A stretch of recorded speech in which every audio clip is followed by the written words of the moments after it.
Young Mia's life changed the day her father brought a new woman into the house who was to become her stepmother. From the very beginning, the girl felt that something was wrong. Her stepmother never really smiled at her. With each passing day, the stepmother's coldness turned into open disdain. Little Mia was forced to do all the housework, cook, clean, wash, as if she were not a child, but a simple servant. Every day was a test for her. She endured it silently, hoping that her father would notice. But when he came home, her stepmother put on the mask of a caring mother, and no one suspected that cruelty was hidden behind her smile. But what will happen when the father learns the truth? Will he be able to believe that all this time he was so blind to the suffering of his own daughter?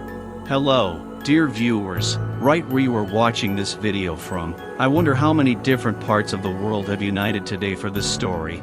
Mia grew up in a house that became a cold cage for her every day. After her father married Ellen, her new stepmother, everything changed. Ellen was not affectionate from the start, but no one except Mia saw the real face of this woman. The girl's father was too immersed in work to notice how imperceptibly his home became a place of pain for his only child. At first, it was little things, cold looks, irritation in the voice, barely concealed hostility. Ellen spoke to the girl only in a commanding tone and constantly reminded her that she should be grateful for having a roof over her head. Mia, being still very little, did not understand why her stepmother treated her like that. She tried to be obedient, helped around the house, and thought that if she did everything right, Ellen would soften. But with each passing day, the situation only worsened. One day, when her father went away on a business trip, her stepmother took complete control of the situation without any warning. She took away all of Mia's toys, saying that girls who don't know their place don't deserve presents. From that moment on, her life turned into a nightmare. Her stepmother ordered her to clean the floors, wash the clothes, and cook every day. Previously, these were small errands, but now it became the girl's responsibility from early morning until late evening. Mia tried not to complain, afraid to anger her stepmother even more. But every night, when she lay down in her bed, exhausted from work, tears rolled down her cheeks. She cried quietly so as not to wake her stepmother, silently praying for her father to return soon. The girl could not understand why her life had become such a torment. She missed the old times when she and her father were alone and the world seemed bright and safe. When her father returned from trips, Ellen pretended that everything was fine. She told him how hardworking and good Mia was, and she played the role of a caring wife and stepmother. Her father believed her, because he was absorbed in his work and did not want to believe that something could be wrong. It was easier for him to think that their new family was happy. But Mia's heart was increasingly filled with pain and loneliness. She was no longer the cheerful girl she once was. Every day was a trial for her. One day, after a particularly hard day, when Ellen forced her to carry heavy baskets of dirty laundry, Mia couldn't take it anymore. Her body, exhausted from work and malnutrition, couldn't cope, and the girl fainted right on the floor of the laundry room. When she came to, she saw the cold eyes of her stepmother, who did not even try to help her. Ellen just stood there and looked down, as if she was not a little girl, but an inanimate object. She said, "Get up, we have no time for weakness here. If you think anyone cares about you, you are wrong." These words pierced Mia like a knife. She realized that her stepmother would never change, and that no matter how hard she tried, this woman would continue to torment her. She lived in a house where there was no place for love and warmth. The girl began to withdraw into herself. She tried less and less to tell her father what was happening, because every time she tried, Ellen found a way to stop her. She intimidated the girl, saying that her father would not believe her, that he loved her less than his new wife, and that if Mia complained, her father would simply send her to an orphanage. These threats struck fear into the girl's heart. Mia felt increasingly alone and abandoned. Her only joy was the rare moments when she could be alone with herself, hiding in the small closet that became her refuge. There she sat, hugging her knees, and dreamed that one day her father would learn the truth and protect her. And that moment came. One day, when her father returned home earlier than usual, he noticed that Mia had disappeared. He found her in the same closet where she had hidden in tears. At first, he did not understand what was happening, but when he saw her exhausted face, her dull eyes and the marks of hard work on her small hands. His heart sank. He began to question her. And then Mia, unable to bear it, burst into tears and told him everything about her stepmother's cruelty, how she made her work until she was exhausted, and how she waited every day for her father to come and save her. When the father heard this, he couldn't believe it. His world had collapsed. He felt like he had betrayed his own daughter, that he had been so wrapped up in himself and his life that he hadn't noticed her suffering. He was consumed with grief and guilt. Tears streamed down his face as he hugged Mia, vowing that he would never let her suffer again. That night, the house that had once seemed cozy was filled with silence. Ellen, who thought her cruel actions would remain a secret, now knew that her lie had been exposed. Mia's father had thrown her out of the house without hesitation, and without a word. She had left their lives forever. But even when Ellen left, the pain didn't go away right away. For a long time, Mia couldn't believe that it was all over. Her wounds, left by years of torment, didn't heal instantly, but with each passing day, thanks to her father's care, she began to find the strength to smile again. After Ellen's stepmother left, Mia's life slowly began to return to normal, but it was only a superficial improvement. Inside, she still carried the weight of her years as a slave in her own home. Her body, though beginning to heal, could not heal her soul so quickly. But even harder to bear was the realization that the cruelty she had faced had much deeper roots. Mia began to remember all the times Ellen had looked at her with disdain and coldness. She remembered the words her stepmother had spoken to her when they were alone. Ellen had often emphasized that Mia was not like other girls, that her skin speaks for her. These comments had sounded like veiled threats at the time, but Mia had been too young and naive to fully understand them. Now, in the quiet of her liberation, she began to realize that all along Ellen had hated her not only for being her husband's child, but also for the color of her skin. Mia grew up in a society where racism was quietly disguised beneath the surface of polite smiles and blank stares. Her father, a white man, never said it out loud. He tried to raise her as an equal, without focusing on differences, but he didn't realize that the world wasn't always as fair as he wanted it to be. Ellen represented the hidden, angry side of society that had no tolerance for those who were different. When Mia was going to school, she noticed that her classmates always treated her differently. Although she was as smart and hardworking as the other kids, teachers often ignored her achievements or even lowered her grades. She was often not invited to parties, and many kids found reasons to avoid her. At the time, she thought that maybe it was because of her personality, that she was not friendly enough or just didn't fit in. But now, looking back, she realized that the reason was much deeper. After Ellen left, Mia began to think more and more about how her life had always been tinged with not just pain but racism. She began to pay attention to the way other adults talked about her in front of her father. She remembered a woman, Ellen's friend, who had once said, "She's a good girl for her kind." Mia hadn't understood what her kind meant at the time, but now it made sense. People saw her not just as a child, but as a black girl who they believed couldn't live up to their standards.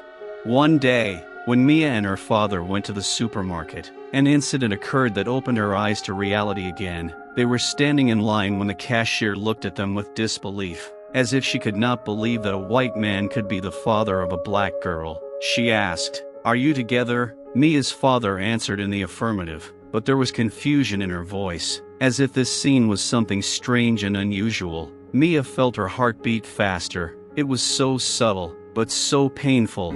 Later she asked her father, "Why do they always look at us like something is wrong?" Her father looked down. It was hard for him to acknowledge what he had tried so hard to ignore for so long. "Mia, people are sometimes afraid of what they don't understand," he said quietly, but that explanation wasn't enough for her. She knew the problem went deeper. Mia began to think about how much her life had been marked by racial prejudice from the very beginning. From her childhood, when people would ask her with her father, "Is she adopted?" or when she was told at school that she wouldn't be able to get into a good university because people like her usually fail. Each of these phrases was a small blow that gradually eroded her self-confidence.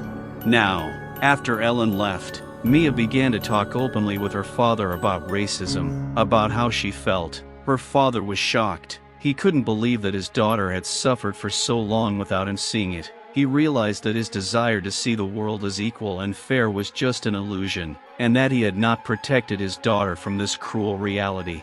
They began to discuss how Ellen had used race as a tool to humiliate and oppress Mia. Her father recalled moments when Ellen had made strange comments about cultural differences, when she had discouraged him from going out with Mia in public places, saying they would be uncomfortable. At the time, he had dismissed it as her personal preferences, but now he realized that there were deep-seated prejudices behind her words. The father made a firm decision to change his life and the life of his daughter. He began to devote more time to raising and supporting her, began reading books and articles about race issues to better understand what she was going through. He began taking her to meetings with activists and discussing the history of the civil rights struggle with her. He wanted Mia to know that she was not alone, that her skin color was not a weakness, but a strength. One day Mia asked him, "Why did you never tell me that I was different from others?" The father replied, "I wanted you to live in a world where it didn't matter. I didn't want you to feel different, but now I realize that maybe by doing so I robbed you of the opportunity to fight for what really matters." This confession became a turning point in their relationship. Mia realized that her father was not just a witness to her pain, but also a person who now consciously stood on her side, ready to defend her rights and her future. She realized that the fight for justice is not only her personal fight, but also the responsibility of everyone around her. Mia gradually learned to accept herself as she was and to see her skin color not as a weakness, but as uniqueness. She realized that the world was full of prejudices, but that did not mean that she had to obey these rules. Together with her father, they began to build a new life based on understanding, respect, and an open fight for justice. After Mia and her father began to talk more openly about racism and the pain she was experiencing, her life began to change. However, despite her father's best efforts to help her, Mia still faced invisible but tangible barriers. The problem wasn't just her past with her stepmother Ellen, but also how society viewed her on a daily basis. One day at school, something happened that changed her life. It was an ordinary day, when Mia tried not to draw unnecessary attention to herself. She was sitting in history class when the teacher, Mr. Harper, started talking about slavery. He began to talk about how black people had been enslaved in the past and how it was long over, but his tone of voice was strange, as if he didn't believe what he was saying. He sounded as if it wasn't a tragic chapter in human history, but just a random fact that no longer mattered. One of his classmates, a boy named Tom, raised his hand and said with a smile, "But wasn't it the blacks' own fault? They didn't fight back." The class laughed. Mia felt her blood run cold. She expected the teacher to cut him off, to explain that such language was unacceptable, but Mr. Harper simply chuckled and said, "Well, maybe they had no choice." These words struck Mia right in the heart. She couldn't believe that a person who was supposed to be an authority figure could so easily devalue the suffering of her ancestors. But the scariest thing was that no one except her found anything wrong with these words. Her classmates looked at her with mild curiosity, as if waiting to see how she would react. It was like a silent conspiracy, like a game in which everyone was a participant except her. She sat at her desk, feeling a wave of anger and humiliation rise in her chest. Mia wanted to say something, to defend herself, her ancestors, but the words were stuck in her throat. This wasn't just a joke, it was a reminder that she was different, that her skin color was a mark that would always separate her from everyone else. She walked around with a heavy heart all day. When she got home, her father immediately noticed that something was wrong. He tried to question her, but Mia remained silent for a long time, not knowing how to express her feelings. Finally, tears began to roll down her cheeks, and she told him what had happened in class. Her father was shocked. He wanted to go to school immediately, talk to the teacher, demand justice, but Mia stopped him. "Dad, you don't understand. It's not just what the teacher said. It's everywhere. It's in every look, every word. I always feel like they only see my skin." The father was shocked. He had never experienced anything like this, because his white privilege had shielded him from its reality. He might understand racism as something abstract, but he was only now beginning to understand that for Mia it was an everyday struggle. He felt helpless, knowing that he could not fully protect his daughter from this invisible but pervasive discrimination. The next day, The father went to school anyway, and the conversation with the principal only increased his pain. The principal tried to sidestep the topic, saying that it was all just a misunderstanding and that boys will be boys. The father felt a helpless rage wash over him. He knew that the system itself was rigged against his daughter. All he and Mia could do was fight alone against the world. But things were getting worse. After that incident at school, Mia began to feel even more pressure. Her classmates began to whisper behind her back more often, sometimes making unambiguous comments. One day, as she was passing a group of kids, one of them said, "Don't forget to polish my shoes, like your ancestors did." Mia stopped, unable to believe what she had heard. She felt tears welling up in her eyes, but she didn't want to give them that joy. She raised her head and walked past, trying to look confident, although inside everything was torn apart. The father was furious when he heard about this, and this time he did not hold back. He demanded a meeting with parents and school administration to discuss the problem of racism in the school. The meeting was filled with tension and drama. Some parents supported Mia's father, understanding that racism is a real and serious problem, but others were against it, claiming that nobody discriminates against blacks today, that they make it all up.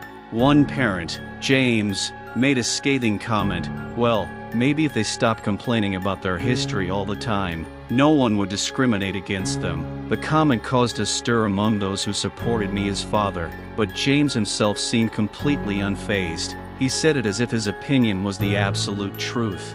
Mia sat in the meeting, watching adults argue about what she felt every day. It felt like her life was being discussed as an abstract issue, a topic for debate, rather than the reality she faced every minute. Adults could argue until they were hoarse, but they didn't know what it was like to be a child who faced prejudice and ridicule every day because of the color of her skin.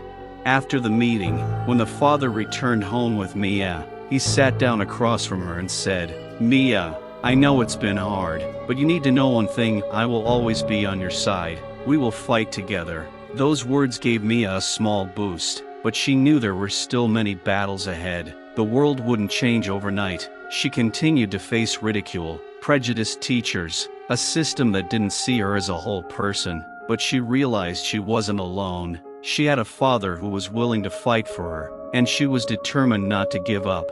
Mia became an activist. She began reading about great black civil rights figures like Rosa Parks and Martin Luther King Jr. She realized that her life was not just a personal story, but part of a larger movement for equality and justice. She decided that she would fight not only for herself, but for those who, like her, faced racial discrimination every day. Now her story was not just a story of suffering, it was a story of resistance, a story of fighting against those who tried to break her. And despite all the obstacles, Mia was ready to go to the end. She knew that the world was unfair, but she had the strength to fight for her place in this world. And her skin color, instead of being a curse, became a symbol of her strength. Despite Mia and her father's best efforts, life remained hard. The fight against racism at her school was long and grueling, but Mia was determined to keep going. Every day she felt the weight of the pressure, but she also knew that her voice mattered. A conviction grew within her that she had to keep fighting, not just for herself, but for others who suffered in the shadow of prejudice. A deep purpose began to emerge within her to change the world around her, even if it wasn't easy. One day, in literature class, Mia suggested discussing the works of African American writers. The teacher, Mrs. Clark, raised an eyebrow haughtily and replied dryly, "You know, Mia, there are certain works in the school curriculum that we have to follow. I don't think we'll have time for those authors this year." Again, as always, her voice sounded dismissive, as if what Mia was suggesting was of little importance. But at that moment, something inside Mia broke. She could no longer remain silent. Gathering all her strength, she stood up and said firmly, "Why do we always study only European literature? As if other cultures don't matter? Why are black people's stories ignored? Why are our authors overlooked?" The class froze. Mrs. Clark looked shocked by such blatant impudence, but her response was even colder. "Mia, don't try to turn the lessons into a political arena. Sit down." But this time Mia didn't sit down. Her voice shook, but she kept talking. "This isn't politics. This is my life. The lives of millions of people. Why is our story considered less important? The other students began to whisper, and some looked at Mia with surprise and respect. This was the turning point. She had done what no one had dared to do. She had raised an issue that had been hushed up for so long. Even those who had previously made fun of her now began to realize how serious her struggle was. After class, her father was called to the school. He expected Mia to be punished for her inappropriate behavior, but instead the principal acknowledged that the school's curriculum needed to be revised. Mia's father was proud of her, but he also knew that their difficulties would not end there. He had experienced prejudice at work himself, with colleagues expressing surprise that he was raising a black daughter but never daring to say so to his face. But it didn't take long for public backlash to come. Soon, her family became the focus of attention, not always positive. Some parents and students supported her, realizing that change was necessary, but others, especially those with more conservative leanings, began spreading rumors about her rebelliousness and looking for trouble where there aren't any. Mia became a target for those who saw her struggle as a threat to the status quo. The following week, when she arrived at school, there was a sign on her locker that read, "Go back to Africa." It was like a punch in the face. It felt like all her efforts meant nothing, that despite all her words, the world around her was just as cruel and intolerant. But Mia didn't break. Instead, she felt a new strength. She didn't allow herself to cry. Instead, she took a photo of the sign and sent it to her school board, local media outlets, and even social media platforms, where she already had thousands of followers supporting her activism.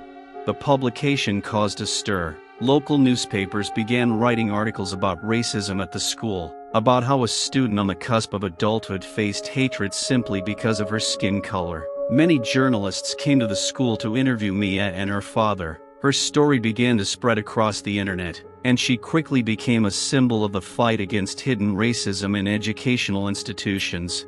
But with this publicity came new problems. In addition to support, real threats began. She began receiving anonymous letters and messages with threats. Her father was alarmed and seriously thought about the safety of their family. One day, they even found a broken gate on their property with a racist symbol painted on it.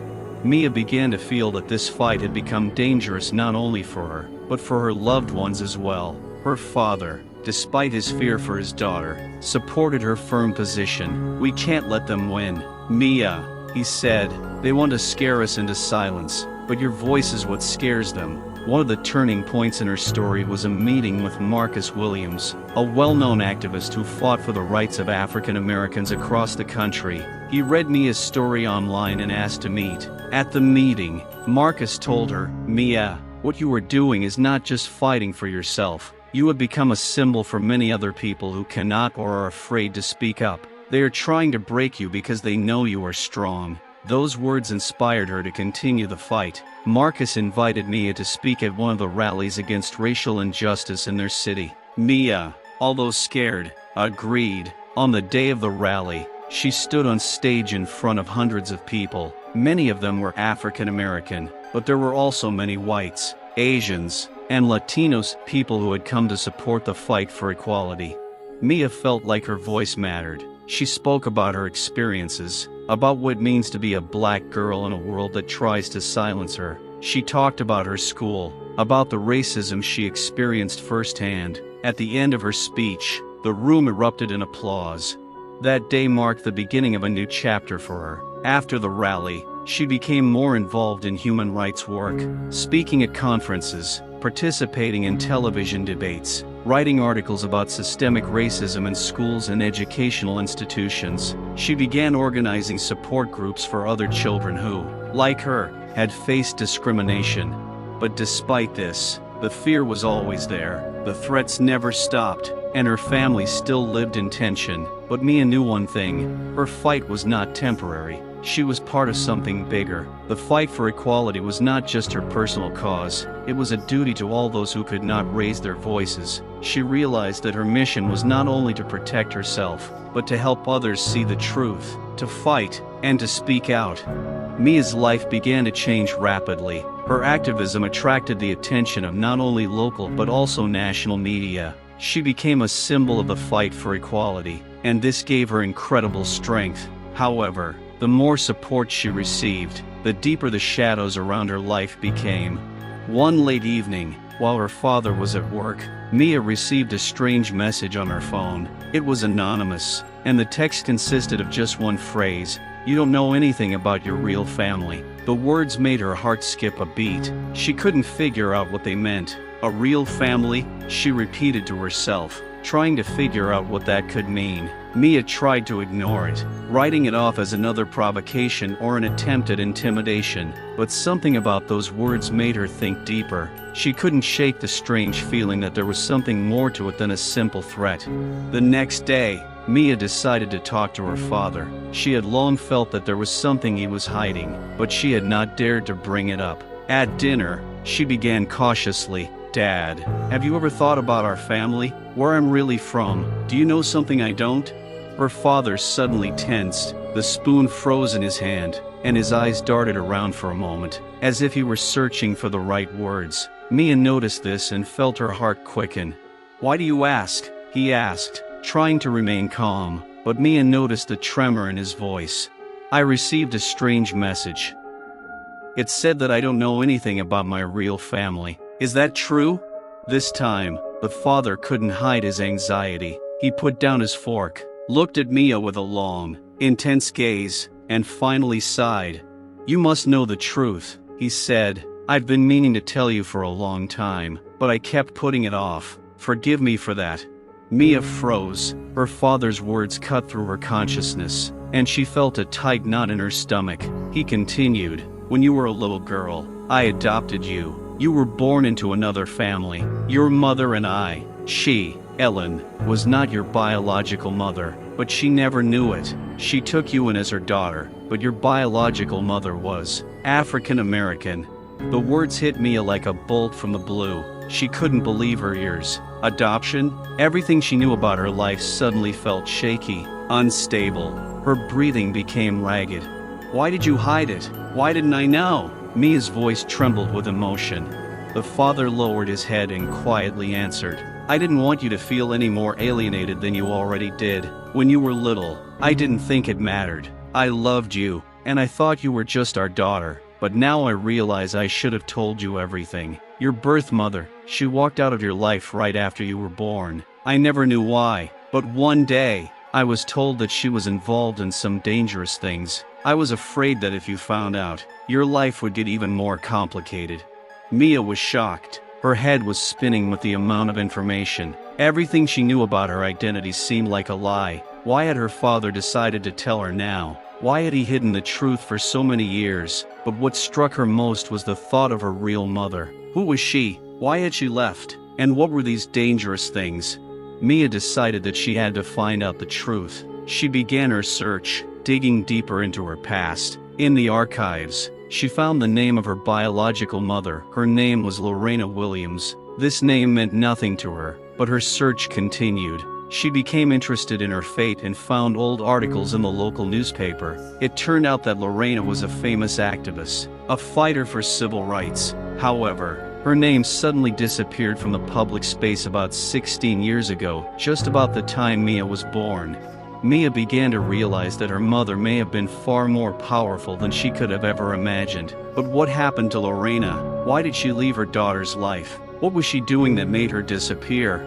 The more Mia investigated, the more strange things she found. Some articles hinted that Lorena was involved in a major political scandal involving racist groups who were trying to eliminate her. Others mentioned the mysterious circumstances of her disappearance. It was all shrouded in mystery, and the more Mia tried to find out, the more questions she had. And then something even more unexpected happened. One evening, when Mia was returning home from school, a woman stood on her doorstep, tall, with dark eyes and a stern expression. She looked mysterious. Mia froze in place when the stranger said, "Hello, Mia. My name is Lorena. I am your mother." The world around Mia froze. Her heart was beating so fast that she couldn't find the words. She didn't know what to say or how to react. The woman stood before her, and her eyes were filled with both pain and determination. "I know this is sudden, and maybe you don't want to see me, but you have to listen to me," Lorena continued. "I didn't leave you by choice. I was forced to leave. Your life was in danger. I hid all these years because I knew that if I stayed, they would find us both." Mia couldn't believe her ears. Who were they? Who was threatening her mother? Why was she hiding? The questions came pouring out, and she felt like she was losing ground. Lorena came closer and took Mia's hand. "You need to know the truth," she said quietly. "Your fight against racism and discrimination is not just your personal story. It's part of something much bigger. What I started all those years ago has now been passed on to you, and now those who once persecuted me know about you. You are in danger, Mia." Mia froze. She realized that her fight was not simply for equality and justice, it was part of a complex web of intrigue and struggle that began long before she was born. Mia stood before Lorena, feeling the world crumble beneath her feet. Her own mother, the one she knew nothing about, had suddenly appeared, bringing with her a host of secrets and threats. Who were these they who were stalking her mother, and why was her life now in danger? "What are you talking about?" Mia's voice was shaking, but there was desperation in it. "Who threatened you? Why didn't I know about this before?" Lorena sighed heavily and looked away for a moment, as if collecting her thoughts. "It's a long and complicated story, but you deserve to know the truth," she began. "It all started when I was a young activist. I fought against systemic racism, spoke at rallies, wrote articles, exposed those who secretly supported hatred. But one day, I crossed paths with very dangerous people." Lorena paused, her eyes darkening with memory. "There was a powerful group of people in our city, a hidden network connected to local politicians and businessmen. They didn't just support racist views, they created policies that deliberately oppressed black people. This group was extremely powerful and willing to do anything to maintain their power. I found out about them, found evidence of their activities, and as soon as I tried to expose it, they started acting." Mia listened to her, trying to digest this information. Everything that had seemed like a simple protest against injustice now turned out to be much deeper and more dangerous. "I was on the verge of exposing these people," Lorena continued, "but as soon as I took the first step, they threatened me. First there were the calls, then the anonymous letters, but when I got pregnant with you, they went even further. They said that if I didn't stop, if I kept digging, you would become a target, and then I realized that I couldn't risk your life. I was forced to go into hiding, leave you under your father's protection, and disappear to keep us both safe." Lorena's words cut Mia like a knife. She was confused and angry at the same time. Her mother had not left her of her own free will, but to protect her from these horrible people. But why had her father not told her? Why had he kept it a secret all these years? "Why didn't my father tell me?" Mia asked, her voice breaking. "Did he know about this?" Lorena nodded. "He knew part of it. I couldn't tell him the whole truth, for fear of putting him in even more danger. He knew I had to leave, but he didn't know all the details. I hoped that if I had long enough, the network would weaken and forget about us. But, unfortunately, I was wrong." Mia realized that her mother had been fighting a war in the shadows all this time, trying to protect her daughter and hide from her pursuers. But what was this network, and why were they still hunting her? "What do I do now?" Mia asked, feeling helpless. "If they found out about me, how can I be safe? I don't even know who these people are." Lorena came closer and placed her hands on her daughter's shoulders. "You are not alone in this. I know it is scary, but now that they are active again, we must fight together. I have been gathering information all these years. Even in exile, we have people who are ready to help. Marcus Williams, that activist you recently met, he is not just a random person. He was one of my allies many years ago. He knew about you. He knew that one day you could be at the center of this fight." Mia felt a chill run down her spine. So her connection with Marcus was no accident? All this time, she had been part of a huge game she had no idea about. "But what do they want?" she asked quietly. "Why are they so afraid of the truth?" Lorena looked at her with sadness in her eyes. "These people are afraid of losing power. The systemic racism on which they have built their positions is not just prejudice. It is money, influence, politics. If they are exposed, if all their secret schemes are brought to light, they will lose everything, and they are willing to do anything to prevent this from happening." Mia realized that she was in the middle of a war that her mother had started all those years ago. But now everything was different. Now they were both in danger. "I know this is too much for you," Lorena continued, her voice softening, "but I'm here to help you. We need to be careful, but together we can win. You've already started this fight without even knowing how important it is. And now I'm here to continue it with you." Mia looked at her mother, her mind racing to process everything she had learned. Fear and uncertainty burned inside her, but something new flared up inside her: determination. "I will not back down," she finally said firmly. "If they think they can silence me, they are mistaken. Now I know that we are fighting not only for justice, but for our lives." Lorena smiled slightly, her eyes sparkling with pride for her daughter. "We'll get through this, Mia. But first, we need to meet Marcus. He knows more than I do, and he can help us with a plan of action." It was at that moment that the sound of an approaching car was heard on the street. Lorena immediately tensed up. "Quickly," she whispered. "It could be one of them." They both froze as the headlights illuminated the windows of the house. Mia felt her heart pounding. Everything Lorena had told her suddenly became reality, much closer than she could have imagined. The car stopped right outside the house, and someone started getting out. Mia and Lorena exchanged glances. "We have to be prepared for anything," Lorena said. "They're coming for us." Now everything depended on who would be behind the door, their ally or their enemy. The car stopped right outside the house. Mia and Lorena stood in complete silence. Only Mia's rapid breathing could be heard. Lorena, despite all her tension, remained outwardly calm, her eyes full of determination. Heavy footsteps were heard outside, and Mia's heart began to pound wildly in her chest. She understood that something terrible could be waiting ahead, and despite the fact that her mother was standing next to her, fear grew inside. But this fear merged with anger. Anger at the system, at the people who persecuted them only for the color of their skin and for daring to raise their voices against injustice.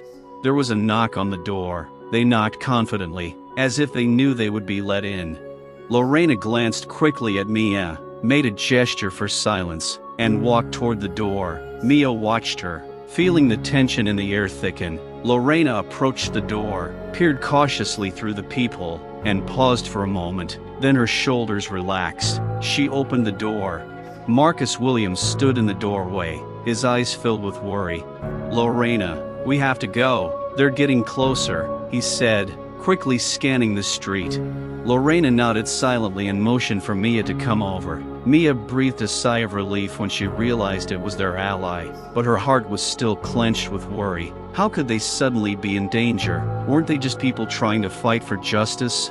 Once the three of them were in the car, Marcus started the engine and pulled out onto the road. Mia looked out the window at the flickering lights of the city. Now engulfed in night, she felt everything she knew crumbling to pieces, and something darker and more complex was taking its place. She realized now that this struggle was much deeper and more terrible than she could have ever imagined. "Marcus," Mia said quietly, looking ahead. "Who are these people? Why do they want to destroy us?" Marcus looked at her through the rearview mirror, his face focused but his eyes filled with hidden pain. "They are the remnants of an old system," he began. "A system that has been in place for centuries. A system built on blood, suffering, and exploitation. They control power, money, business, and they hate anyone who might threaten their status quo." Lorena came close to ruining their plans years ago, but when they realized they couldn't break her, they decided to strike at what was most precious to her: you. Mia clenched her fists. Questions swirled in her head. How could anyone live for so many years in a world that still held such evil roots? Her entire life now seemed part of this struggle. Her black mother who tried to protect her, her father who loved her despite living among people capable of violence. "They see us as a threat because we demand equality," Marcus continued. "But for them, this is not just a social issue. It is a question of power and money. If we destroy their systems, if people understand the truth, those at the top will lose everything." Mia looked at Lorena, her mother, again. She didn't know how much pain and fear she had to endure all these years. She wanted to ask how she managed to endure it, but she didn't have time because Lorena spoke first. "Mia, I know this all seems unreal, but I fought for you and for our truth. I couldn't let you get sucked into this nightmare when you were little, but now everything has changed. You've become strong, and I'm proud of the way you raised your voice against injustice. But now we have to be careful. These people will stop at nothing." Lorena's words cut straight to Mia's heart. She knew her mother was right. Those behind these secret forces controlled a world where black people were seen as a threat. And this wasn't just the result of a few isolated racists, it was a systemic injustice that permeated every corner of their society. They arrived at an old warehouse on the outskirts of town. Marcus led them through a narrow passage between cars and into the building. It was dark and cool inside, with dim lamps illuminating the space. At first glance, the place looked abandoned, but as Mia looked around, she realized there were a lot of people here. People of all ages and ethnicities, black, white, Hispanic, they were all here in this room, gathering for something important.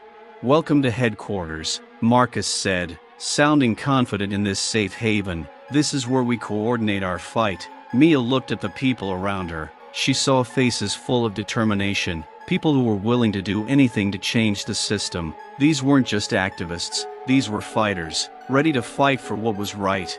"We're trying to expose them," Marcus continued, "and we have evidence that could change everything. But to do that, we need support. And your story, Mia, could be the key." Mia hadn't expected that her personal tragedy would become a symbol of something bigger. She had always seen her problems as something personal. The racism she faced was a personal pain, a part of her life. But now she realized that her story could shed light on a much larger issue. "Why me?" she asked, trying to understand her role in this. Marcus smiled. "Because your story is what they fear most. You are not just a symbol of struggle. You are proof that their power can be destroyed. You are the union of two worlds, white and black. You are an example that their separation makes no sense." Mia felt her soul fill with power. She had always struggled with the feeling that she didn't belong in this world, that she was out of place. But now she realized her unique story was her strength. She could use it to challenge the system that was trying to destroy her future. The next morning, Mia decided to speak at a public meeting organized by activists. She stood in front of the crowd, thousands of eyes glued to her. She knew that every sentence she spoke would matter.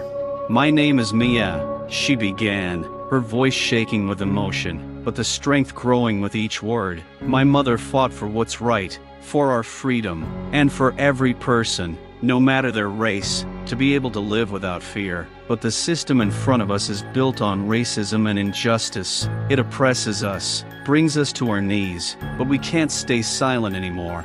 The crowd listened to her with bated breath. Mia felt this connection with each person in the room, felt how her words found a response in their hearts. "They can try to break us," she continued, looking straight ahead, "but they cannot destroy our truth. I am no longer afraid, and I know that each of you is no longer afraid either. Together, we are stronger than this system. Together, we will change it." The crowd erupted in applause. People were shouting, pumping their fists in the air, showing their support. In that moment, Mia realized that her story was not just the tragedy of her life. It was the beginning of a new chapter, a chapter in which she and others like her stood up for their rights and fought for justice for all. And now she was not alone. After that meeting, Mia felt incredibly powerful. The people in the crowd responded to her words with such energy that it awakened in her a sense of unity she had never felt before. But with this new power came a sense of danger. Her speech was a call to action, an open challenge to those who stood at the helm of this sinister system. And these people were not going to back down without a fight. A few days passed, and Mia's life changed dramatically. She became more and more involved in activism, meeting with allies, reading stories about people who had faced the same injustices she was fighting. Marcus and Lorena were there, helping her navigate the storm. It seemed like their cause was finally gaining traction. Journalists were showing interest, small articles were appearing in independent media, and discussions were increasingly turning to the racial issues beneath the surface of their society. But with each step, Mia felt a dark cloud gathering over her. There was something eerily ominous about the way unfamiliar cars often slowed down near their new refuge. The way people on the street began to glance warily in their direction. These weren't just random passers-by or the curious. She felt the cold gaze of those who didn't want to see her fight succeed. One evening, as she and Lorena were driving home, a black SUV suddenly cut them off. Lorena managed to react and swerve, but the SUV did not retreat, it followed them, its headlights blinding her eyes. Mia felt her body tremble, her heart beat wildly. "They're following us," Mia screamed, clutching the door handle as Lorena sped up the car. "Hold on," Lorena replied, glancing quickly into the rearview mirror. The SUV was picking up speed, trying to force them to the side of the road. Mia knew this wasn't just random pursuit. These were the people they'd been talking about for so long, the ones who were pulling a long chain of evil behind the veil of power. Lorena turned sharply, swerving onto a narrow side street. The car almost lost control, but she managed to right it. The SUV slowed, losing sight of them, but there was a sense of inevitability in the air. This was not their final blow, just a warning. Tension was in the air when they reached the shelter. Marcus was already waiting for them inside, noticing the worry on both women's faces. "What happened?" he asked, quickly climbing up to them. Lorena exhaled, trying to pull herself together. "They've been following us," she said. "They know where we are. We're not safe." Marcus clenched his jaw and nodded, his gaze growing even more determined.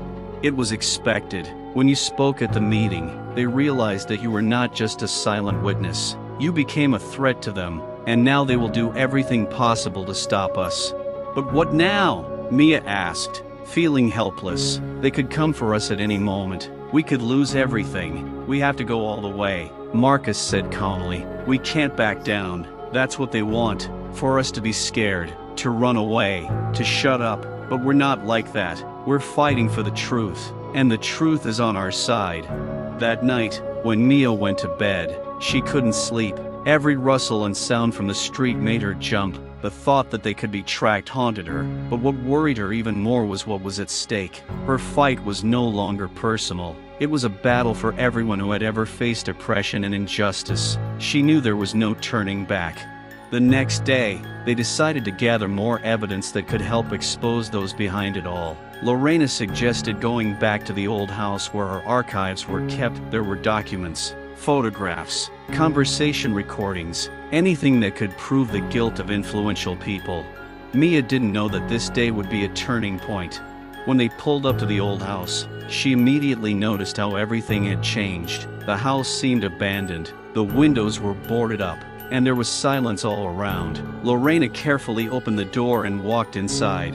"All the papers are in the basement," she said, leading Mia down a long, dark corridor. "They've been there for years, but I hope everything is still there." Mia followed her, her footsteps echoing through the empty rooms. They descended the steep stairs into the basement, where dusty boxes sat on shelves. Lorena began to sort through them, opening them one by one until she found the right one. "Here," she said, handing Mia a stack of old documents. "This is everything we need." But at that moment they heard a creak. Someone was in the house. Lorena froze, her eyes widened in fear. "We are not alone," she whispered. Mia froze, clutching the documents in her hands. A few seconds later, they heard footsteps, and suddenly the basement doors swung open. Two men in black suits stood in the doorway, their faces impassive. "Don't move," one of them said, drawing his weapon. Mia froze, feeling her heart slow down and time seemed to stop. Everything that was happening seemed unreal, as if she was in a nightmare from which there was no escape. "You found us," Lorena whispered, looking straight into the eyes of one of the men. The men didn't answer, but one of them stepped forward, pointing his gun directly at Lorena. Mia screamed, rushing forward, but it was too late. A shot rang out. It all happened in a split second. Lorena staggered and fell to the floor. Mia rushed towards her, her hands shaking as she tried to hold her mother in her arms. Blood was running down the floor, and Mia stared at the wound in horror. "Mom," her voice broke. Lorena looked at her with pain in her eyes, but a weak smile appeared on her face. "You are strong, don't give up," she whispered, and her eyes closed. Mia felt everything inside her crumble, the world around her, her struggle, her determination, all vanished in that one moment. She had lost her mother, the one for whom she was willing to go to the end. But instead of giving in to despair, Mia felt a rage flare up inside her. She slowly looked up at the men, her eyes blazing with anger. "You think that will stop me?" Her voice was full of strength. "I will never give up. We will fight until the end." The men looked at her, but their eyes were puzzled. They expected fear, a broken soul, but they didn't know who they were dealing with. Mia rose to her feet, her hands clenching into fists. In that moment, she realized that her fight had now reached a new level. She had lost her mother, but her cause lived on. This was her war, and she was ready to fight it out, despite all that lay ahead. Mia felt her anger rising, but inside she was still a sea of emotions. Realizing that she was alone and carrying a heavy burden, she looked at the two men. Their faces remained impassive, but in Mia's eyes there was a flash of realization. She could not let them win. No amount of fear could cloud her resolve. "You think you can kill my mother and leave me unpunished?" she said, her voice louder and more confident than ever before. The men had not expected such a reaction. They had obviously been determined to intimidate her, but in that moment they saw that instead of tears and fear, there stood before them a young girl ready to fight. This was not just revenge, this was her personal war against the system that had taken everything from her. "You don't understand," one of them said, stepping closer. "You have no place in this fight. You're just a girl, and you don't stand a chance against us." "I'm not just a girl," Mia screamed, her words echoing in the empty basement. "I'm a black girl, and I know what hatred and prejudice are. I've seen people get hurt just because they're different, and I won't let your hatred ruin everything I love." Suddenly, as if by magic, Mia felt her fear disappear, replaced by determination. She remembered her mother teaching her that fighting for justice wasn't just a job, it was a calling. Lorena always told her that true strength didn't come from giving up, but from rising up after falling. As the men advanced towards her again, Mia saw doubt flicker in their eyes. Perhaps they had not expected the girl they thought was defenseless to be so strong. "You can't kill an idea," she shouted, her voice powerful and confident. "I'm not alone. There are thousands, if not millions, of people like me who are ready to stand up for their rights. This isn't just a fight for one life, it's a fight for all of us. For our future." She rushed to one of the boxes and pulled out an old camera that had once belonged to Lorena. This camera held memories, pictures she had taken during her struggle. Mia knew that it could capture everything that was happening in this moment. "Put your guns away," she said, holding the camera in front of her like a shield. "I'm going to film everything you do. The whole world will know how you kill people for your own interests." One of the men chuckled, but then took a step back, as if realizing for the first time who he was dealing with. Not only was this girl fighting for her life, but she had the power to draw attention to it. "Why do you need this?" he asked, clearly confused. "You can't stop us." "I can start," Mia replied, her heart filling with determination. "And this will only be the beginning. Every time you try to shut me up, I will speak up. Every time you try to intimidate me, I will fight back." The men exchanged glances, and in that moment Mia knew she had achieved something important. She had taken a step toward power. She had stood up to those who thought they were untouchable, but she knew it wouldn't be enough. She had to find a way to break out of this basement and get her story out there. Suddenly, a scream at the door broke the tense silence. Someone was trying to get in. The men froze, and that gave Mia a chance. She quickly turned and shouted, "Help! We're locked in here." The door opened and Marcus ran in with several other activists. He saw what was happening immediately and rushed forward. "Get your hands off her," he shouted, waving his fists. Mia felt her anger and fear give way to relief. She wasn't alone. These people were ready to stand up for her. The activists she had met were there to help, and that gave her strength. In the chaos that ensued, Mia managed to slip out from under the men's grasp. She ran for the exit, her heart pounding as she watched her new friends deal with their attackers. Marcus and several other men tackled their assailants, and the fight raged in the basement. "Mia, come here," Marcus shouted, pointing towards the exit. She ran toward him without looking back. Outside, they were in the daylight, where the air was fresh and clean. Mia took a deep breath, feeling her strength returning.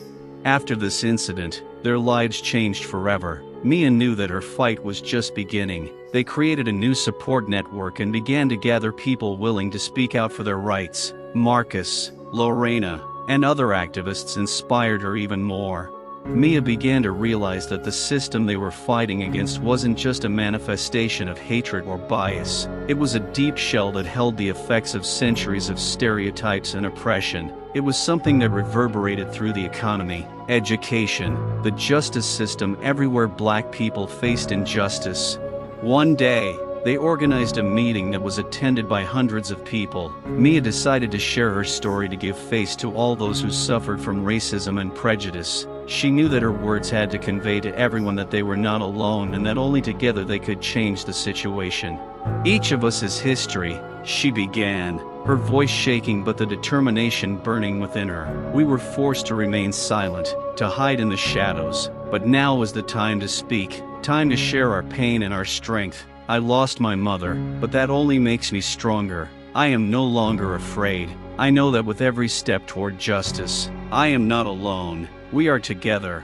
The meeting ended with thunderous applause. People began to stand up and share their own stories. Some spoke of how their families had been torn apart by racial prejudice. Others shared how their lives had been changed by bias at work or school. It was a moment of unity that opened their eyes to what they could do together. But with every success came a threat. That night, when they returned home, Mia noticed that their location had been compromised. The cars with black windows began to appear again. Mia sensed that their opponents were preparing to strike back. They could not afford to be vulnerable. The systems they were trying to change had powerful defense mechanisms.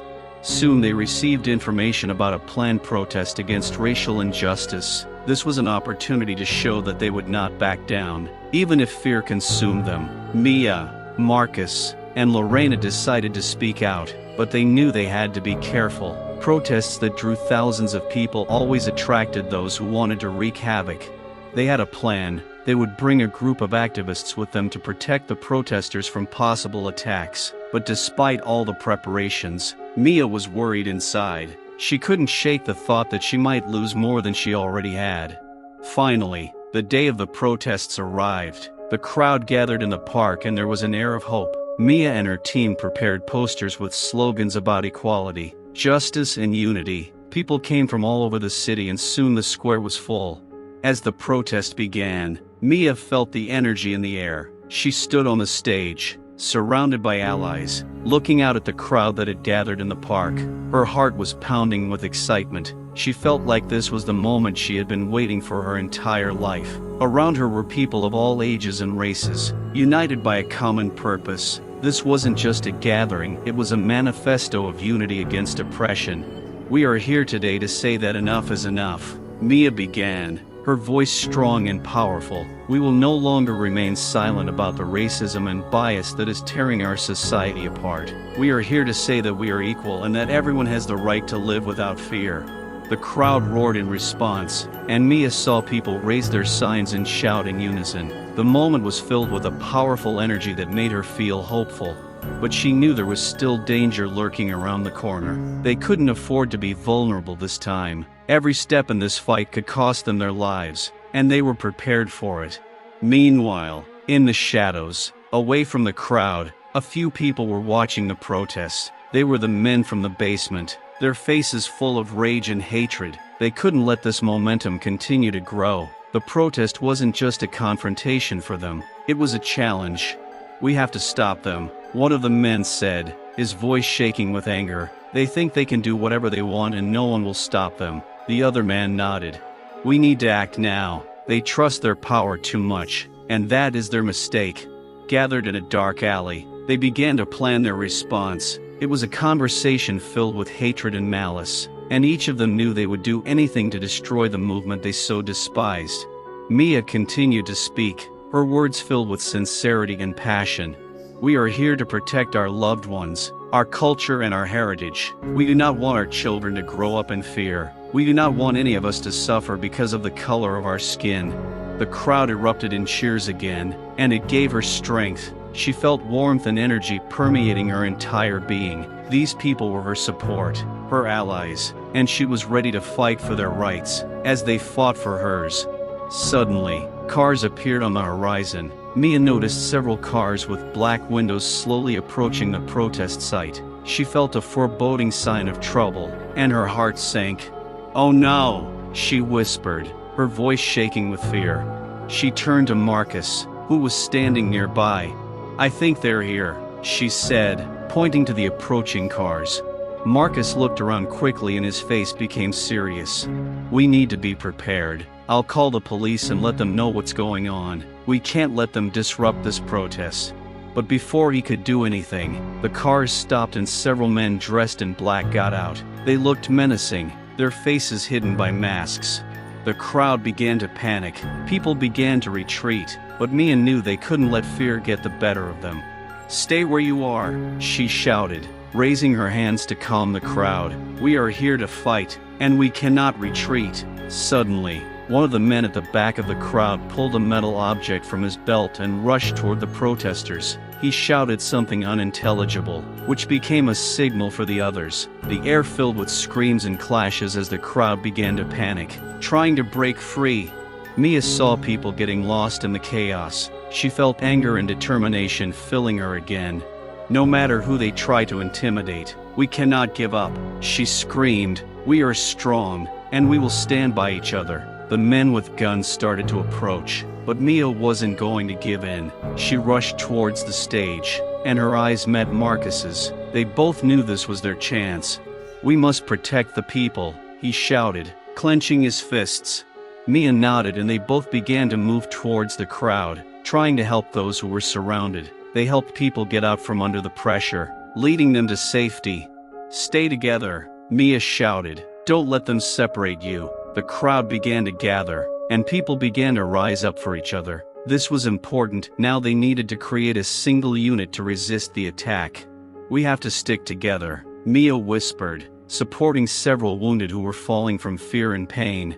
But as they fought for their lives, another shot rang out in the air. It was the shot that changed everything.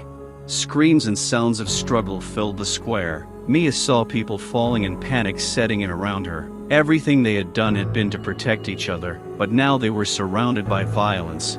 She screamed, trying to get attention. "Stop," she shouted. "We can't let them win." But there was no longer any confidence in her voice. She understood that fear and hatred were permeating their ranks, and this could lead to disaster. The crowd finally began to understand that they had to unite. People began to rise and stand for each other, but the sounds of clashes could be heard all around. Each step became more difficult. Mia felt someone grab her arm. It was Marcus, his face twisted in fear and determination. "We have to go," he shouted, dragging her along with him. But she couldn't leave her people. She watched as one of the protesters fell, and her heart broke. "We can't leave them," she screamed, struggling in his grip. "We can't help if we're in danger ourselves," he replied, pointing to the growing crowd of opponents approaching with weapons. "We have to find a safe place." His words echoed in her mind. She knew he was right, but how could they retreat when their movement, their fight, was threatened? "But this is not the end," she cried, her voice piercing the air. "We must continue." She couldn't afford to give up, not when so many people needed her strength and inspiration. Mia looked at the crowd and saw them starting to come together despite their fear. This was what she was looking for, unity.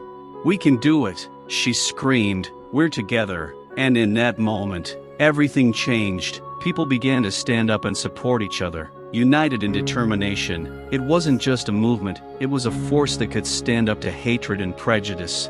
When Mia turned around, she saw people who had once been afraid now standing shoulder to shoulder, ready to defend their rights. This moment of unity and determination made her feel like they were not just protesting violence, they were a movement that could change everything. But the hatred was not going to go away so easily. The sounds of fighting continued, and as she did, she realized that there were more trials ahead. She knew that her own strength and determination would be tested like never before. Mia turned to Marcus, who continued to squeeze her hand. "We have to do this together," she said, her voice firm. "We won't back down." The words she spoke were filled with determination. They weren't just fighting for themselves, they were fighting for everyone who had ever suffered from racism and bias. This was their mission, and they were ready to do it. Meanwhile, across town, In one of the most powerful decision-making offices, senior officials discussed the situation. They saw how the protests were gaining momentum and becoming more widespread. It scared them. "We must act," one of the men said, his voice filled with concern. "If we do not stop them, they may gather more people, and that will become a threat to our control." "But how?" asked another, not believing in the power of their measures. "These people are already uniting. They have begun to act together." At this moment, one of the officials had an idea. "We can use their own strength against them," he said, his eyes flashing. "If we can sow discord among them, it might stop the movement." They began to formulate a plan that would undermine the unity of the protesters. It was their last attempt to maintain control of the situation, but Mia and her team were not about to give up. At the moment when the protesters began to realize their power, their opponents did not give up their attempts either. They were ready to stop the movement at any cost. But in the hearts of the people who came to this protest, a spark of hope was ignited. They were not going to remain silent. They were determined to fight, despite the fear. Mia knew there were many challenges ahead, but she knew one thing: they were not alone. They were fighting for their lives, their truth, and their freedom.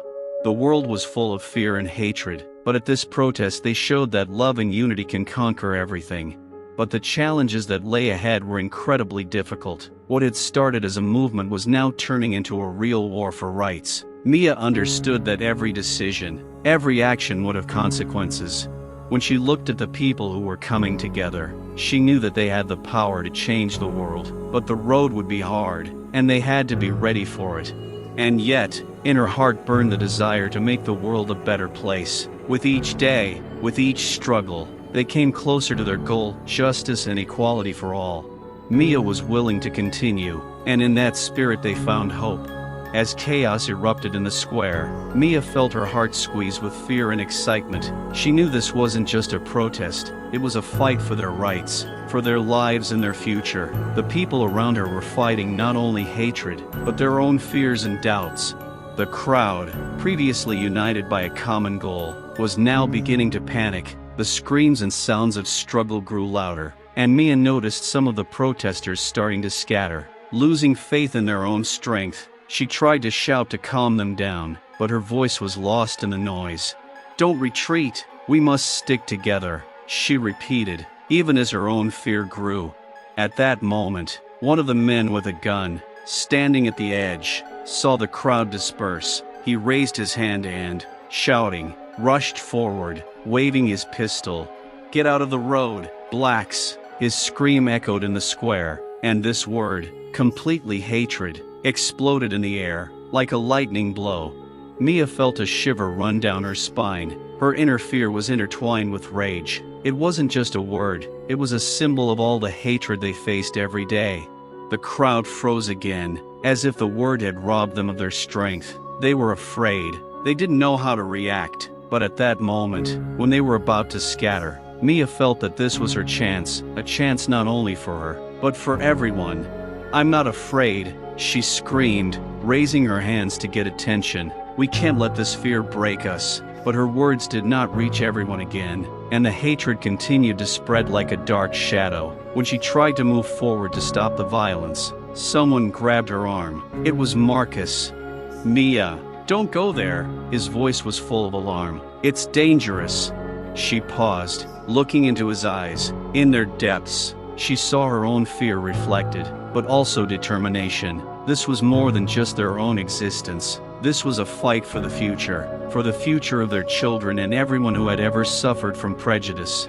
"We can't leave people in trouble," she said with a strength she didn't expect from herself. "We have to protect each other." Marcus closed his eyes, his face twisted in internal conflict, but when he opened them, she saw his resolve grow. "Okay," he said, squeezing her hand tightly. "We're together, but we have to be careful." They stepped into the crowd, and thankfully others began to follow them. Gradually gathering around Mia, she felt the power of unity begin to return. It was what she needed to continue. However, those who came with hatred were not going to give in. One of the men with a gun, seeing that the protesters were starting to rise, shouted again, "Get out of the way! You don't belong here!" Mia, despite all her determination, felt a chill of fear. She knew she had to act, but how could she fight hatred when it seemed so powerful? How could she resist it when it pierced people's hearts? Together, she screamed, raising her hands. We have to be together. But at that moment a shot rang out and everything around froze. Time stopped as the sound exploded and people froze, looking at each other in fear. This can't be, someone shouted. We have to run. At that moment, panic swept through the crowd and people began to scatter in different directions. Mia watched her allies disappear, and her heart sank. She couldn't believe that their fight was ending in chaos so quickly. We need to stay together, she repeated, but her words were drowned in an ocean of fear. She tried to grab people by the hands so they wouldn't run away, but they were too scared. Marcus grabbed her by the shoulders. We have to leave. We can't stay here. It's dangerous. But she couldn't bring herself to back down. Her heart was full of determination and passion. She felt that they had to fight, even if it meant risking their lives.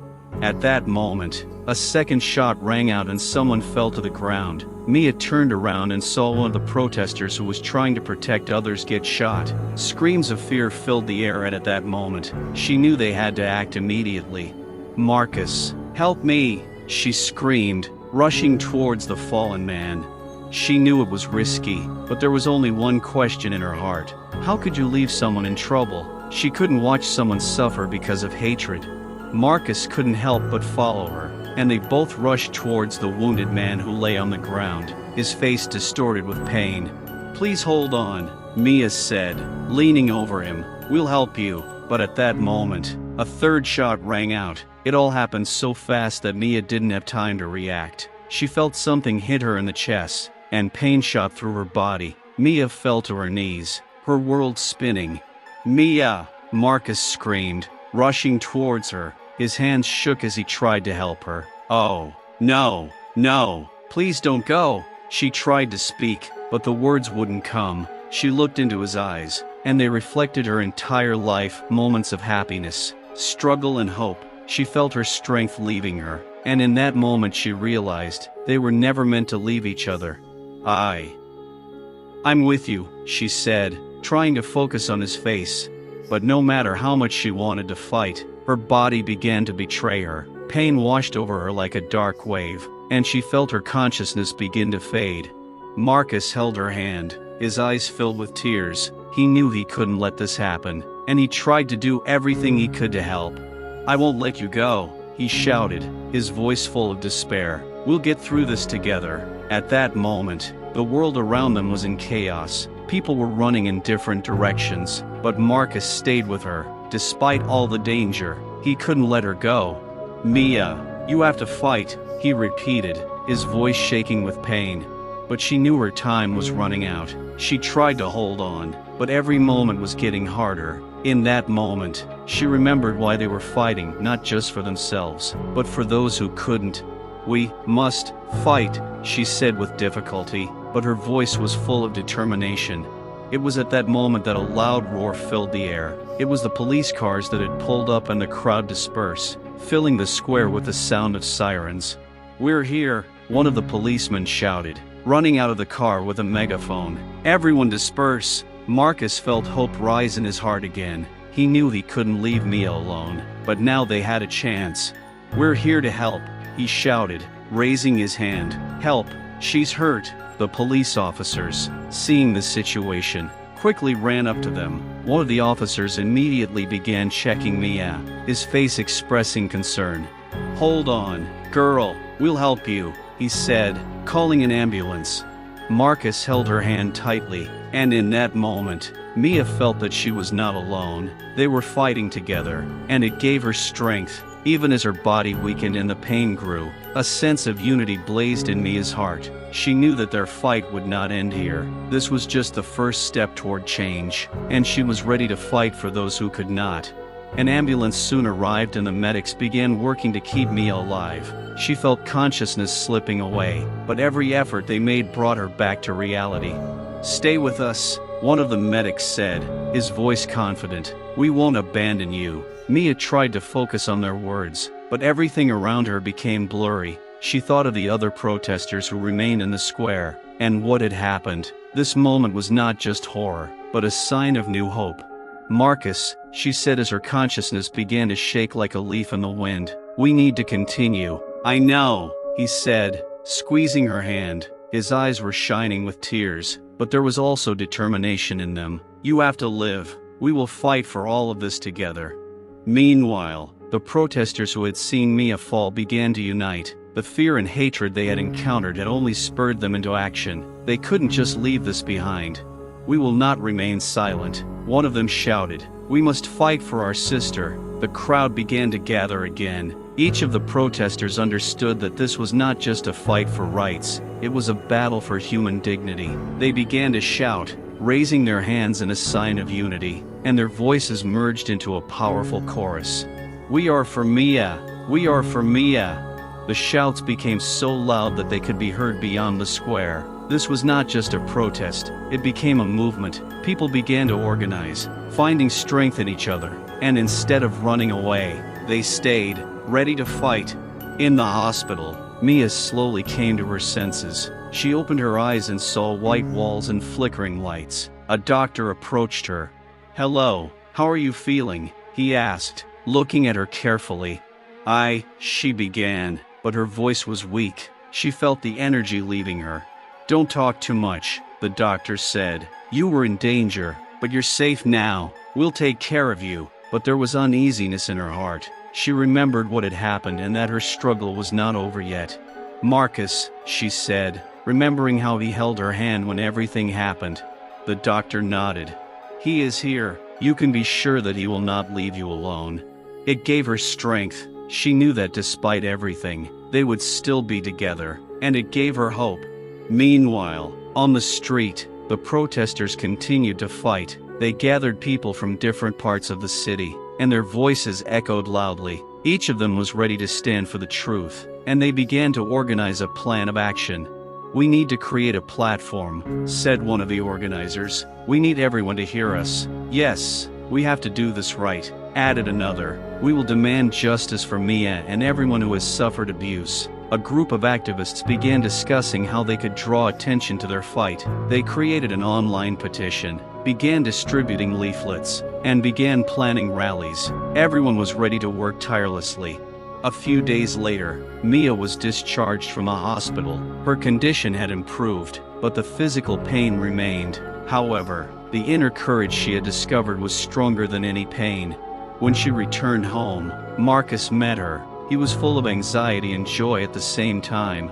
"Mia!" he shouted, hugging her. "I'm so glad you're back." She felt the warmth of his embrace and knew that they were together. "How are things with the protests?" she asked, realizing that they were still not finished with their fight. "It's only gotten worse," Marcus said, his voice shaking with emotion. "People are speaking out, and they're supporting us, but we're facing a lot of resistance. This could become a real war." Mia looked into his eyes and saw passion and determination. She knew that despite the threats, they had to continue.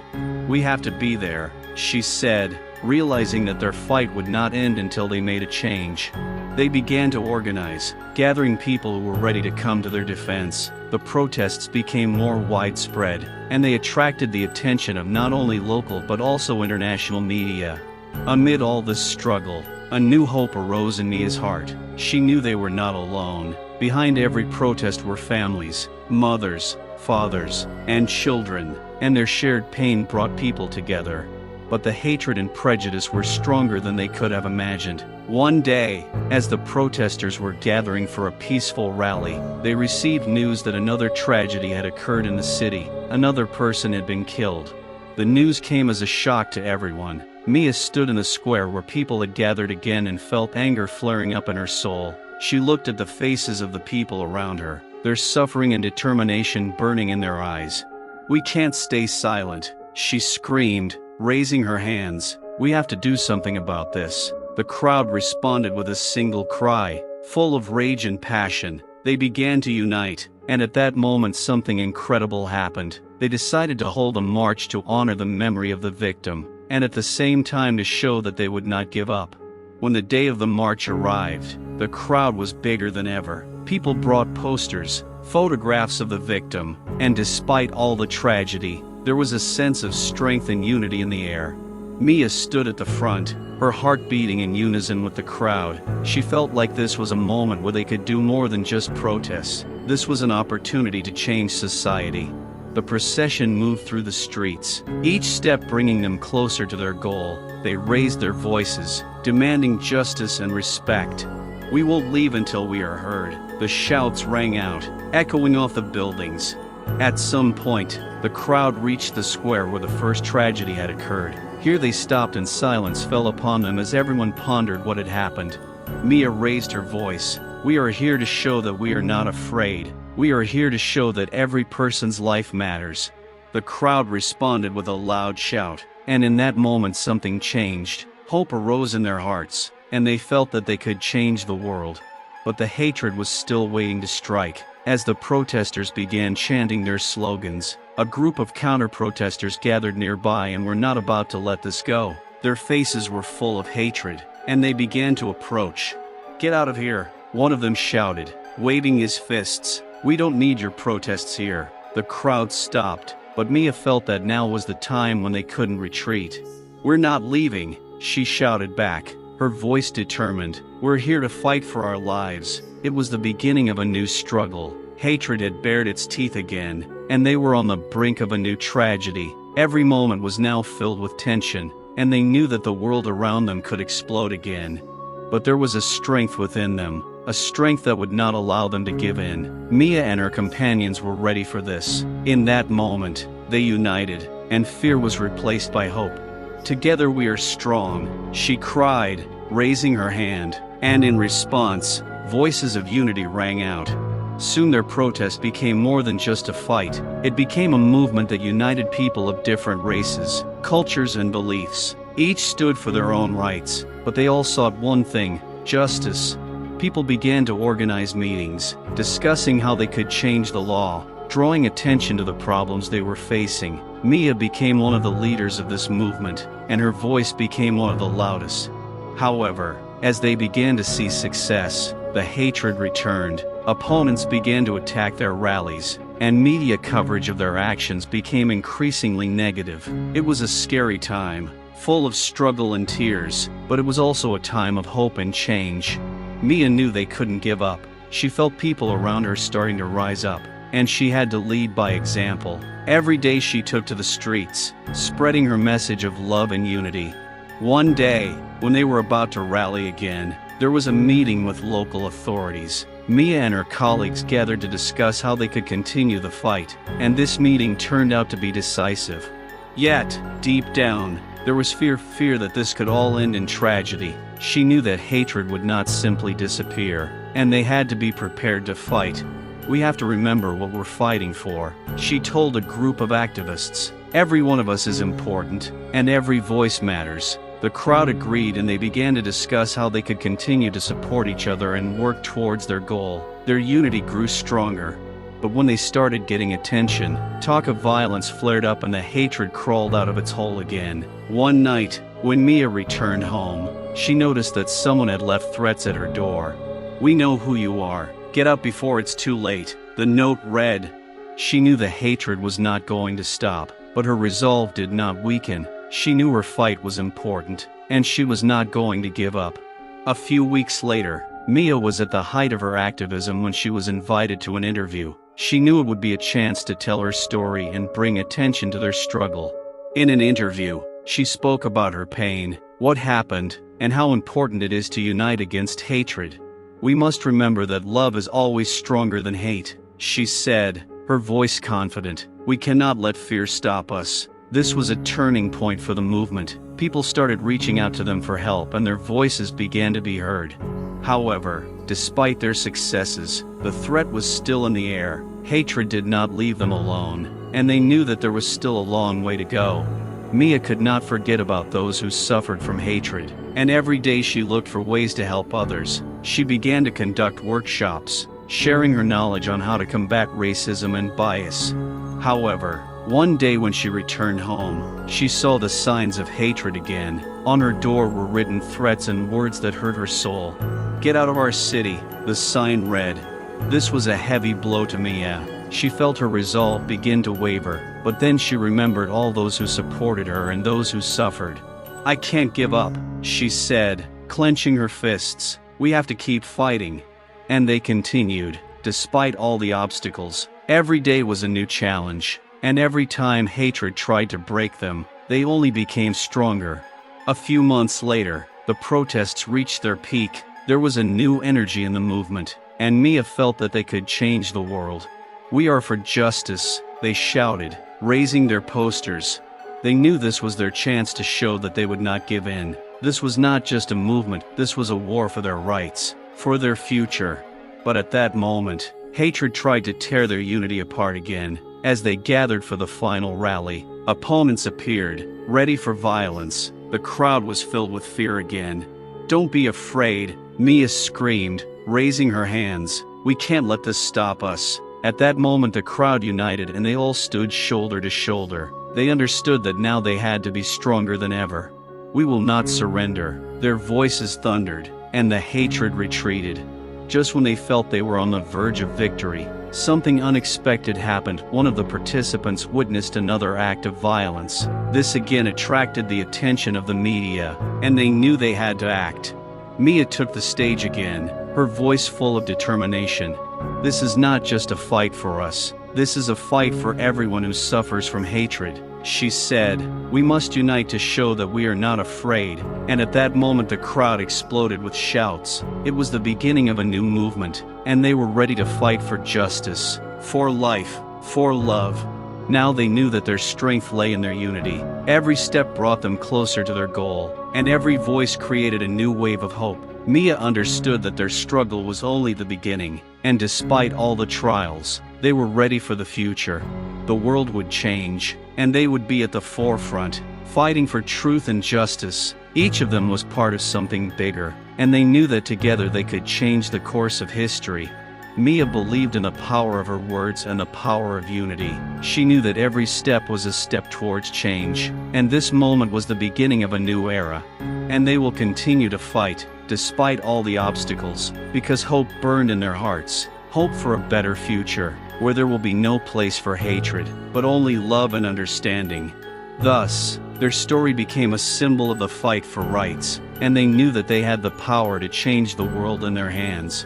The world in which Mia and her comrades fought continued to oscillate between hope and despair. As the months passed, the movement they were part of grew, attracting the attention of not only locals but also international media. Each new event, each rally, drew loud responses. Their resolve grew, but so did the level of opposition from those who wanted to maintain the status quo. On one of the most significant days of their movement, when they were planning a big rally, emotions reached their peak. Mia stood on stage, surrounded by her supporters, while a crowd of people gathered in the square. She felt the adrenaline filling her body, and she knew that now was the time they could do anything. "We are here to show that we are not afraid," she shouted, addressing the crowd. "We are fighting not only for ourselves, but for all those who suffer from hatred and prejudice." The crowd responded with enthusiastic cries, and this energy spread through the square like fire. Mia felt that this support gave her strength, but at the same time, anxiety gripped her heart. She knew that hatred and violence do not sleep, and her fear was not groundless. The rally began and all was going well until a group of opponents, clearly incited by some radical organizations, approached them. They were shouting, threatening and hurling insults. At first, the crowd tried to ignore them, but soon the provocations led to a tense atmosphere.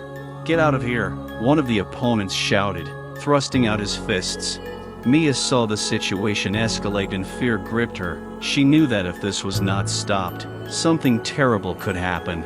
"Stay calm," she shouted, trying to control the crowd. "We're here to demonstrate our power peacefully." But her words fell on deaf ears. The opponents began to rise and a scuffle broke out. Suddenly, the sounds of breaking glass and screams were heard. Mia looked at her comrades in fear. "Stay together," she shouted. The situation got out of control. As the crowd began to grow, it became obvious that violence was inevitable. The police, who were supposed to maintain order, were unprepared for the scale of the unrest. At that moment, Mia felt her heart squeeze with fear. She could not allow their peaceful struggle to end in tragedy. She rushed to the stage and, at the last moment, shouted, "We should not be the ones who cause pain. We are for peace and justice." But her voice was lost in the screams, and the cries of hatred drowned out her words. Soon the sound of a siren was heard, and seeing everything heating up, she realized that this could be the scariest moment of her life. And suddenly, in the midst of the clash, she saw one of the aggressive opponents, brandishing a bottle, heading straight for her friend Marcus. Time slowed down as Mia realized that the opportunity to change something lay in her hands. "No!" she screamed, rushing towards him. Her heart was pounding as she rushed into the fray, but at that very moment, there was a sharp sound, a gunshot. Mia stopped, and the world around her disappeared. All eyes turned to her as she felt something cold pierce her body. The moment she fell to the ground, time stood still. She saw her friends' faces, full of horror and confusion.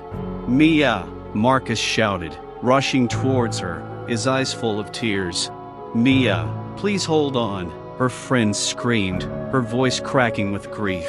But everything around her started to blur. Mia tried to speak, tried to say that everything would be okay, that they had to keep fighting. She felt the strength leaving her, and her eyes were closing. Despite the chaos around her, there were voices in her head. She saw people around her uniting. Every heart, every soul, striving to change the world. She knew their fight would not end with her. She saw their hands raised and heard their voices merging into a powerful cry for justice. Mia felt the silence wash over her body, but hope flared up inside her. She knew that they would continue, that their fight would not stop. She smiled weakly as she saw the people around her continue to fight, continue to shout for justice. "We will win," she whispered, and her voice disappeared into the air. The world around her slowly began to fade again, but in Mia's heart there remained a sense of unity and strength. She knew that she was part of something greater, and that her spirit would live on in their struggle. In this chaos, in this tragedy, a new hope was born. And when her eyes closed for the last time, she realized that their movement had only just begun. She was with them, in their every step, in their every cry. Mia's tragedy became a symbol of struggle, and everyone who knew her took up her dream, a dream of a world free of hatred and prejudice. They carried on her work, and the world began to change. Despite the tragedy, their voices were stronger than ever. Mia left behind a legacy that will never fade. This was her true victory, a victory that was carried over into the hearts of thousands of people who were ready to fight for what is right. They knew that their struggle would continue, and that they would not be alone. Every step, every action, every sacrifice became part of a single movement that was just beginning to unfold. Mia's spirit lived in their hearts, lighting the way to a new era where hatred had no place, and love and unity became the foundation for everyone. We hope Mia's story has left you with strong emotions and made you think about the importance of fighting racism and hatred. We are very interested to know your opinion on this story. What do you think about its development? Have you ever experienced racism in your life? Share your experiences in the comments. Your thoughts and feelings are very important to us. Each of you is valuable to us, and your opinion helps us create more conscious content. Don't forget to like and subscribe to our channel so you don't miss new stories and discussions. Have a nice day. Let us remind you, together we can change the world for the better.